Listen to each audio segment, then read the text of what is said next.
Graça e paz, bom dia. Hoje é mais um dia de aula dos juniores. Infelizmente ainda continuamos na mesma situação de ter que estar gravando e estar longe fisicamente de vocês, mas estamos perto em um só espírito e espero que o Espírito Santo possa falar ao coração de vocês através dessa aula. Para começar a nossa aula, nós vamos orar. E eu espero que vocês possam aprender muito nessa aula de hoje.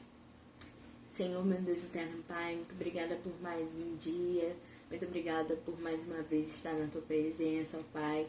E por poder Te dar o nosso melhor, Pai. Que o Senhor possa abençoar cada pessoa que estiver vendo essa aula, sendo juniores ou não, que possa ser edificada através dessa palavra, Pai. Que a Tua palavra entre nos nossos corações e produza frutos, Pai. Ser conosco, nos dá uma aula abençoada. É isso que te pedimos e já te agradecemos. Em Teu nome, Jesus. Amém. Então, gente, antes de começar a aula de hoje, eu queria relembrar as aulas passadas, porque estamos na parte 3 da aula sobre o livro de Atos. E nós já vimos lá no começo do livro de Atos, nós vimos que os discípulos eles estavam esperando ansiosamente a descida do Espírito Santo, juntos, reunidos. E lá em Atos 2 acontece a descida do Espírito Santo. E após isso, os irmãos, os cristãos da igreja, eles ficaram, assim, tão impactados com o que aconteceu que eles aproveitaram e queriam dividir tudo que eles tinham com os outros. Eles não queriam que nenhum dos seus irmãos tivesse necessidades.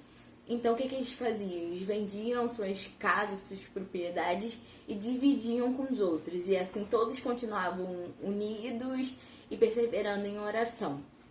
Após isso também, nós temos outro marco importante do livro de Atos, que é a conversão de Saulo. Que Saulo se encontra com Deus, indo a caminho de Damasco. E aí, nesse encontro com Deus, ele acaba conhecendo quem é Deus.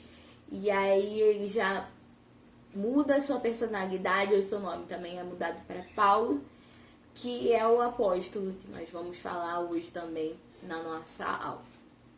E para começar a nossa aula, eu queria passar um vídeo para vocês.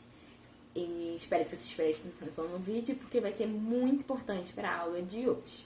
E depois desse vídeo eu volto pra gente dar continuidade da aula.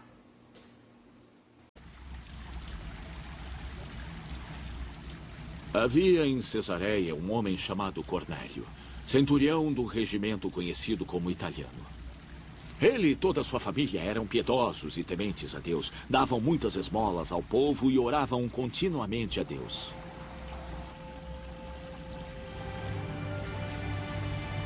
Certo dia, por volta da hora nona, ele teve uma visão.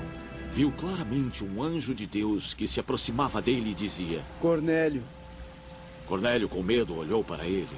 O que é, senhor? Ele perguntou. O anjo respondeu: Suas orações e esmolas subiram como oferta memorial diante de Deus. Agora, mande alguns homens a Jope para trazer um certo Simão, também conhecido como Pedro, que está hospedado na casa de Simão, o curtidor de couro, a qual fica perto do mar. Depois que o anjo que lhe falara foi embora, Cornélio chamou 2 dos seus servos e um soldado piedoso dentre os seus auxiliares. Contando-lhes tudo o que tinha acontecido, enviou-os a Jope.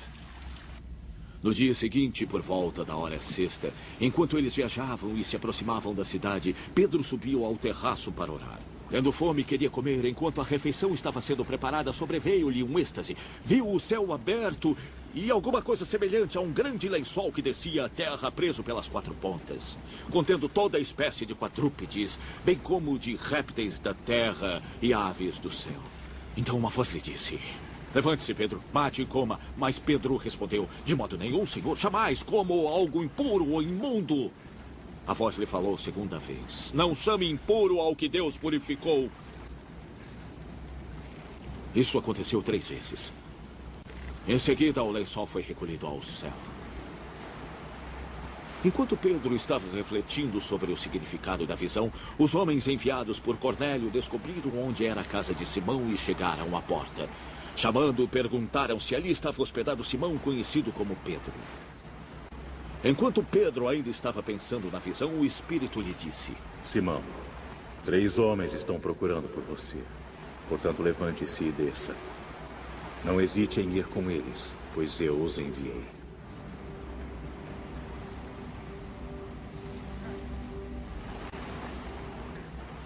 Pedro desceu e disse aos homens: Sou eu a quem vocês estão procurando. Por que motivo vieram? Os homens responderam: Viemos da parte de Cornélio, o centurião. Ele é um homem justo e temente a Deus, respeitado por todo o povo judeu. Um santo anjo lhe disse que o chamasse à sua casa para que lhe ouça o que você tem a dizer. Pedro os convidou a entrar e os hospedou. No dia seguinte, Pedro partiu com eles, e alguns dos irmãos de Jope o acompanharam. Outro dia chegaram a Cesareia. Cornélio os estava esperando e tinha convidado seus parentes e amigos mais íntimos.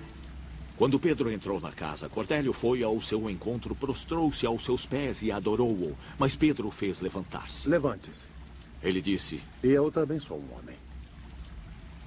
Conversando com ele, Pedro entrou e encontrou ali reunidas muitas pessoas e lhes disse: Vocês sabem muito bem que é contra a nossa lei um judeu associar-se a um gentio ou mesmo visitar. Mas Deus me mostrou que não deveria chamar impuro a homem nenhum. Por isso, quando fui procurado, vim sem qualquer objeção. Diga por que mandaram me buscar. Cornélio respondeu: Há 4 dias, eu estava em minha casa orando. A esta hora, a hora 9. De repente, apareceu diante de mim um homem com roupas resplandecentes. E disse: Cornélio, Deus ouviu sua oração e lembrou-se de suas esmolas. Mande buscar em Jope a Simão, chamado Pedro. Ele está hospedado na casa de Simão, o curtidor de couro, que mora perto do mar. Assim mandei buscá-lo imediatamente. E foi bom que o senhor tenha vindo. Agora, estamos todos aqui na presença de Deus para ouvir tudo o que o senhor lhe mandou dizer-nos. Então Pedro começou a falar. Agora percebo verdadeiramente que Deus não trata as pessoas com parcialidade, mas de todas as nações aceita todo aquele que o teme e faz o que é justo. Vocês conhecem a mensagem enviada por Deus ao povo de Israel, que fala das boas novas de paz por meio de Jesus Cristo, Senhor de todos.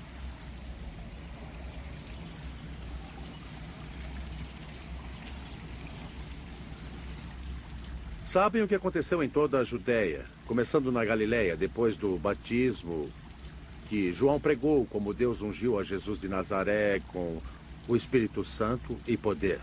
E como ele andou por toda parte, fazendo bem e curando todos os oprimidos pelo diabo, porque Deus estava com ele.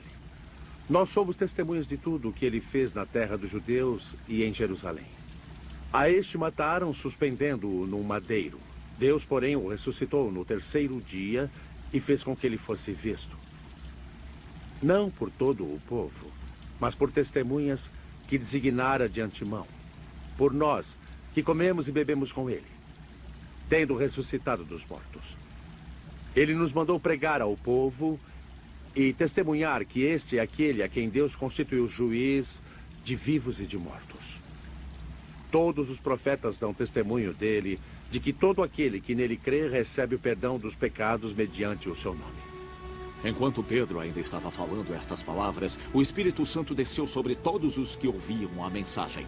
Os judeus convertidos que vieram com Pedro ficaram admirados de que o dom do Espírito Santo fosse derramado até sobre os gentios, pois os ouviam falando em línguas e exaltando a Deus. Então, antes de eu explicar o vídeo para vocês, nós precisamos de entender alguns conceitos que vão ser muito falados na aula de hoje e que vocês precisam estar cientes do que é para vocês poderem entender o restante e o caminhar da aula. O primeiro conceito é centurião. Nós vamos falar hoje sobre um centurião chamado Cornélio. E o que era esse cargo na época de Jesus?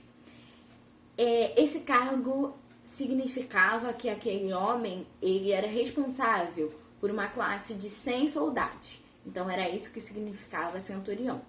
E isso é muito importante da gente saber para prosseguir a aula. Outra coisa também que a gente vai falar muito na aula de hoje, que é importante saber, é quem eram os judeus. Os judeus eram um povo que fazia parte da aliança de Deus, a aliança que Deus fez com Abraão.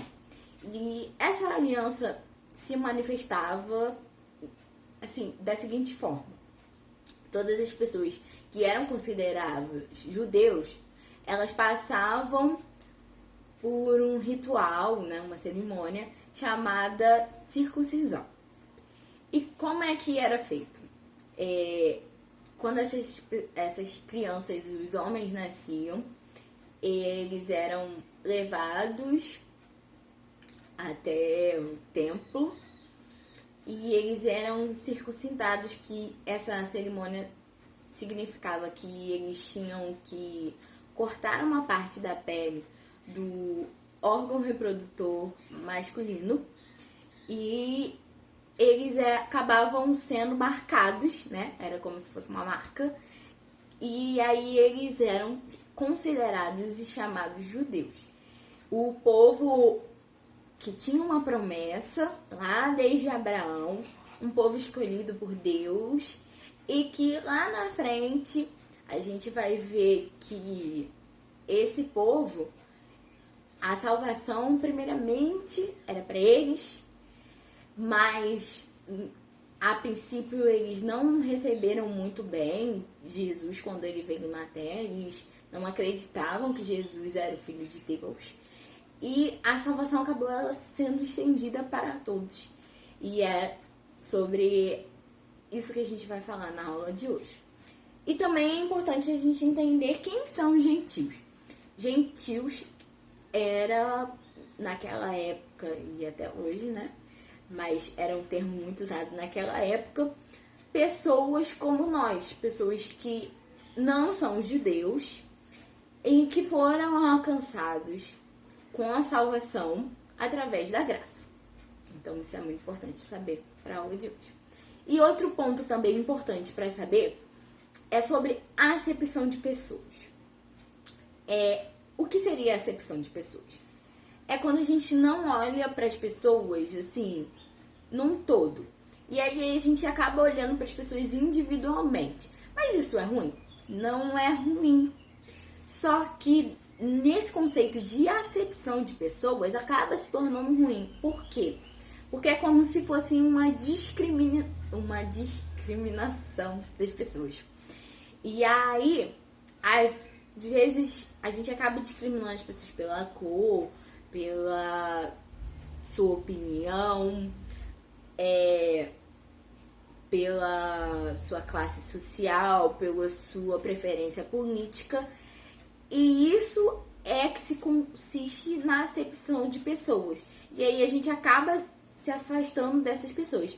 Então isso acaba se tornando uma coisa ruim. Então nós vamos falar sobre isso na aula de hoje. E como vocês puderam ver lá no vídeo,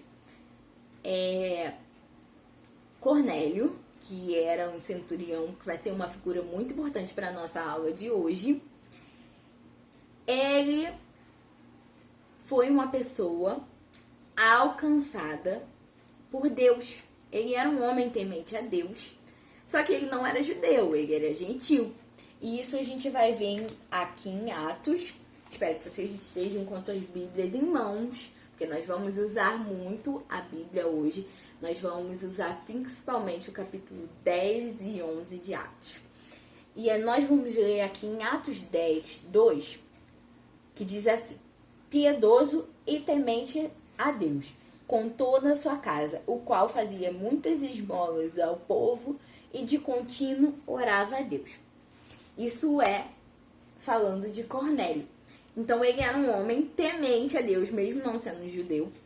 e ele orava, ele dividia suas riquezas com as pessoas que precisavam. Ele tinha uma atitude de um verdadeiro cristão. Então, ele era considerado alguém que foi alcançado pela salvação, né? E sendo que, como a gente viu no vídeo, um dia ele teve uma visão. E essa visão está aqui descrita no versículo 3 até o versículo 5, que diz assim: Este, quase a hora nona do dia, viu claramente numa visão um anjo de Deus, que se dirigia para ele e dizia: Cornélio. Este, fixando os olhos nele e muito atemorizado, disse: Que é, Senhor? E o anjo lhe disse: As tuas orações e as tuas esmolas têm subido para a memória diante de Deus. Agora, pois, envia homens a Jope e manda chamar a Simão, que tem por sobrenome Pedro.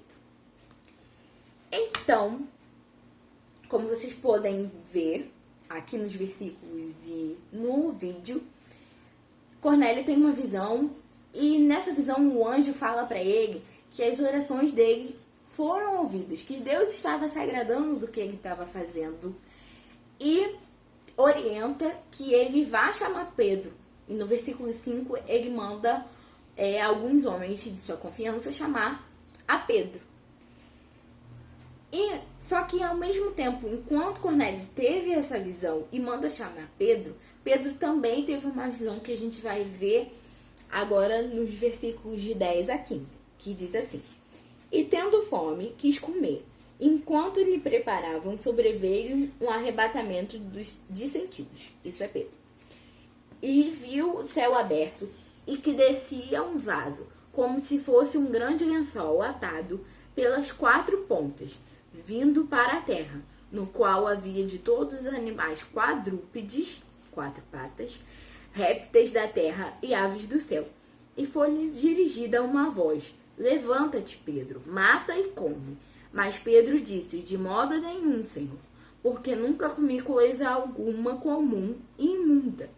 E segunda vez lhe disse a voz: Não faças tu comum ao que Deus purificou. Então, nós vemos que as visões se completavam. E aí, quando Pedro acabou de ter essa visão, chegou os homens que Cornélio, a mando de Cornélio, né, tinham mandado chamar Pedro. E Pedro não entendeu muito bem essa visão. E ele vai ter o entendimento um pouquinho mais lá na frente.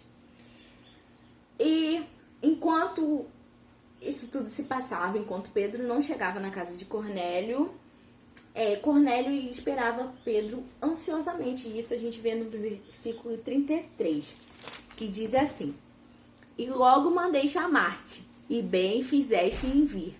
Agora, pois, estamos todos presentes diante de Deus para ouvir tudo quanto por Deus te é mandado.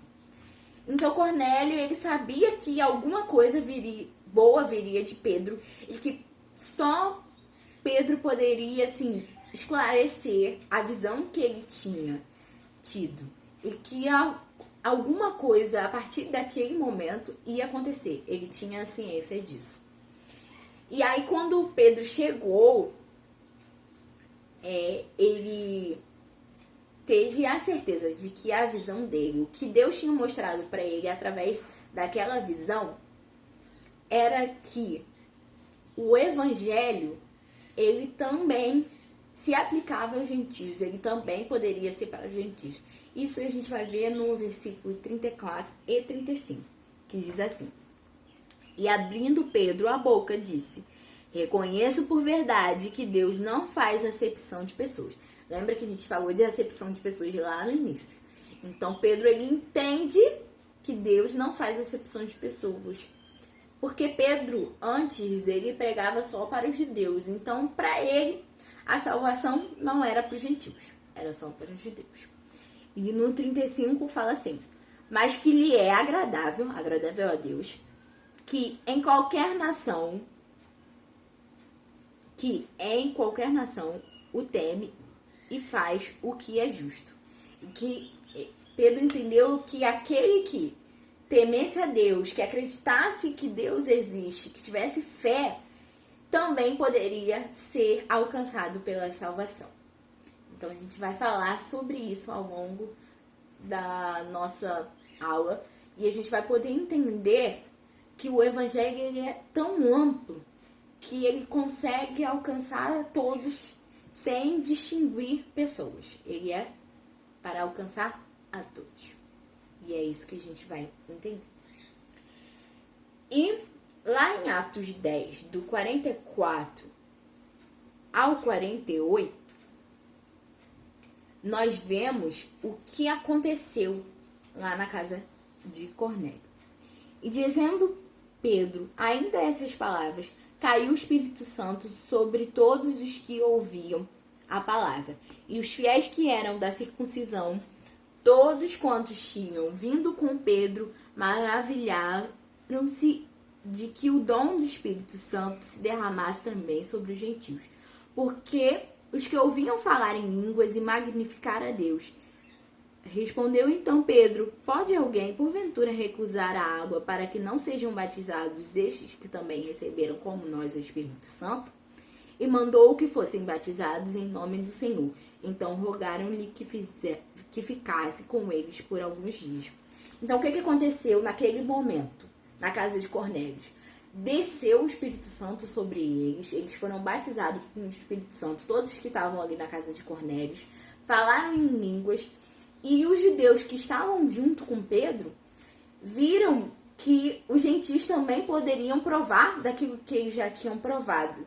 E aí Pedro fala que eles também precisavam e mereciam ser batizados pelo Espírito Santo, segundo a ordenança lá em Marcos 16, parte A, que diz que quem crer e for batizado será salvo.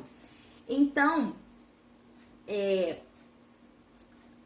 Pedro viu neles que eles também poderiam fazer parte da família de Cristo. Então, eles também, além de ser batizados pelo Espírito Santo, eles foram batizados segundo o batismo nas águas também.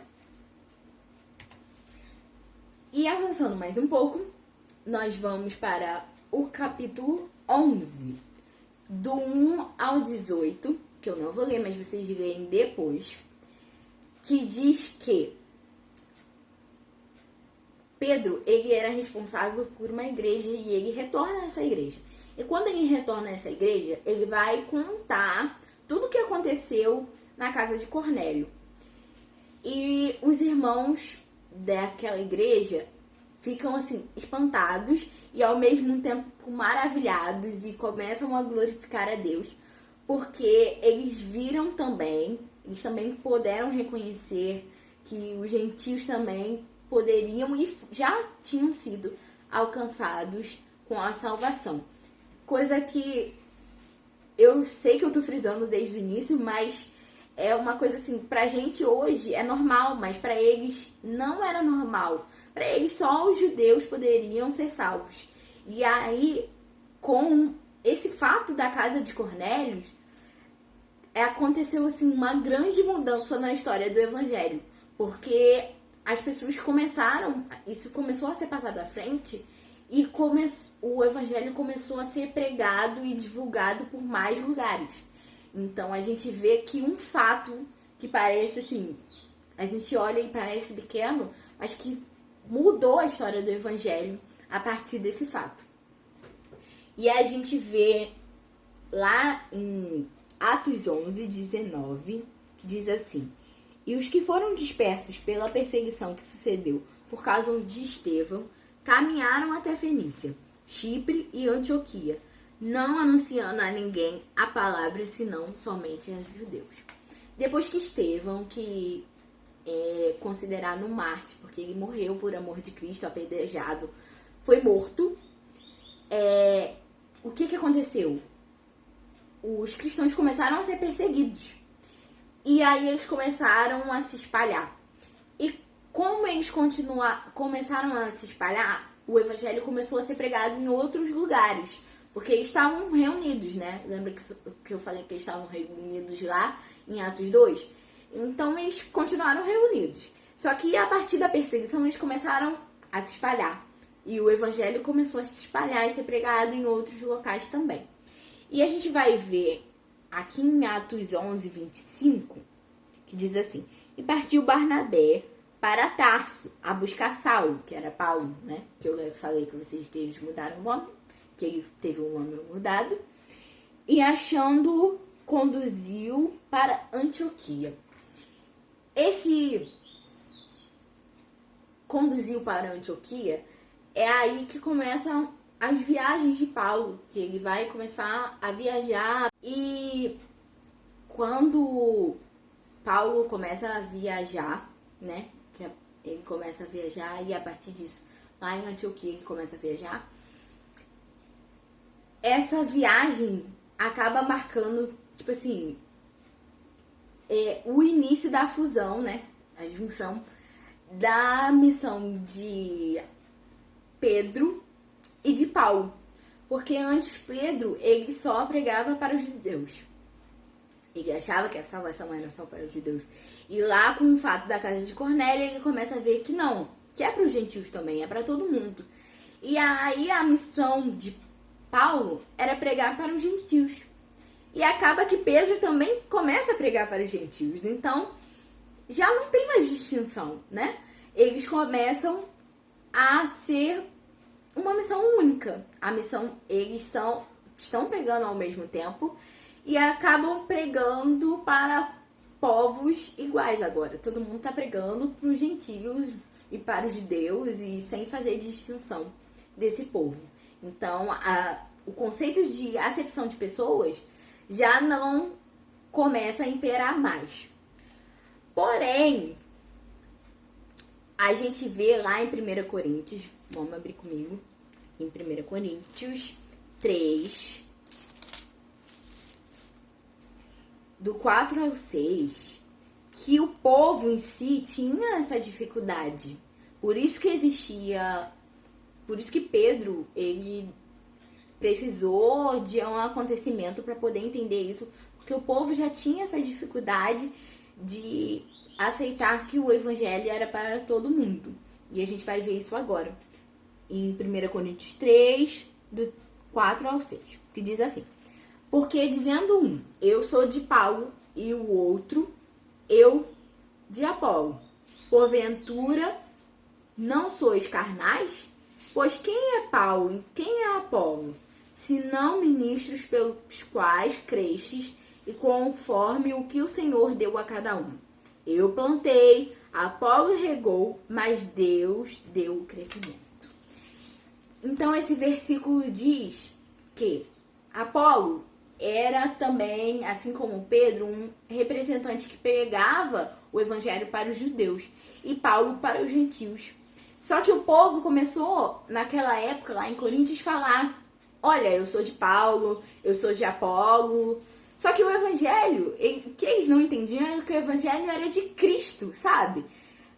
Quem morreu na cruz não foi Paulo, não foi Apolo, não foi Pedro, foi Jesus. Então o evangelho era de Cristo, foi para todo mundo. Jesus morreu por todos, ele não morreu só para os gentios, ele não morreu só para os judeus, mas ele morreu por todos. Então era isso que o povo precisava entender naquela época. E não é diferente de nós hoje em dia. Nós precisamos entender que o evangelho de Cristo, a salvação, é para todos. Ainda mais hoje que estamos em dias difíceis, complicados. E alguém que está vendo esse vídeo pode pensar: mas o evangelho também é para mim? É para você sim. Se você ainda não aceitou a Cristo, o evangelho é para você, pecador. Porque todos nós somos pecadores. O evangelho é para você que tem dinheiro ou está passando por alguma dificuldade e não tem dinheiro. O evangelho é para todos aqueles que querem abrir o coração e aceitar Jesus. Também, você que já aceitou a Jesus, precisa entender que você precisa pregar e levar o evangelho às outras pessoas. sem distinguir a cor dela, sem distinguir as opiniões, mesmo que as suas opiniões políticas possam, assim, não bater com a delas, ou seja, porque elas têm uma situação econômica mais elevada, uma situação econômica menos elevada do que a sua. O evangelho, ele não veio olhar, assim, para as características. Ele veio para quem quer abrir o coração e aceitar a Jesus como Salvador. Então a aula de hoje, ela tem esse único objetivo, de mostrar que o evangelho era e lá no passado já, e hoje é para todo mundo. É só abrir o coração, aceitar a Jesus Cristo, é bem fácil, porque na verdade não somos nós que não aceitamos a Jesus, é Ele que nos aceitou quando Ele morreu por nós, pelos nossos pecados. É só abrir o coração e falar: Senhor, eu te aceito. Você pode fazer isso aí da sua casa e aceitar a Jesus. A aula de hoje tem esse único, exclusivo objetivo: levar o evangelho àqueles que precisam e aceitar que todos nós podemos alcançar a salvação. Então eu espero que vocês tenham aprendido isso, espero que vocês compartilhem essa aula com as pessoas, não só através das suas redes sociais, mas também levando a palavra de Deus adiante. E eu quero orar com vocês nesse momento. E se você aí de casa ainda não aceitou Jesus e quer aproveitar para aceitar Jesus, podemos aproveitar esse momento para aceitar a Jesus. Então ore comigo. Se você ainda não aceitou Jesus, você pode orar assim comigo. Senhor Jesus, eu abro meu coração para Ti e peço que o Senhor possa entrar em meu coração, Pai. Eu quero receber essa salvação, eu quero receber esse evangelho que foi dado através da graça. Eu creio que o Senhor é o único Salvador e que morreu na cruz por mim. E hoje eu abro meu coração para Ti e aceito, Pai, que o Senhor fez esse sacrifício por amor e que o Senhor pode e é capaz de perdoar todos os meus pecados. Escreve o meu nome no livro da vida, Pai, e traz a mim consolo, paz e salvação. E aos que também, Pai, toma os que também já aceitaram Jesus, mas precisam levar esse evangelho adiante, Pai. Toma a vida dos seus filhos que estão em casa, que eles possam ser confortados e encorajados a levar o evangelho adiante. Eu desejo, Pai, que eles tenham um dia abençoado, Pai, que o Senhor possa guardar os corações deles, Pai, até que possamos voltar a estar reunidos na igreja, Pai. E se esse dia também não ocorrer, Pai, que nós possamos, Pai, estar preparados para o arrebatamento e nos encontrarmos no céu com o Senhor, Pai, e vivermos em uma só família, Pai. Eu abençoo, Pai, essas pessoas que estão assistindo, Pai, e peço que o Senhor possa ser conosco, em nome de Jesus. Amém. Espero que vocês curtam, compartilhem, espero que vocês tenham gostado da aula e que possam guardar essa aula no coração de vocês. E até a próxima. Beijo!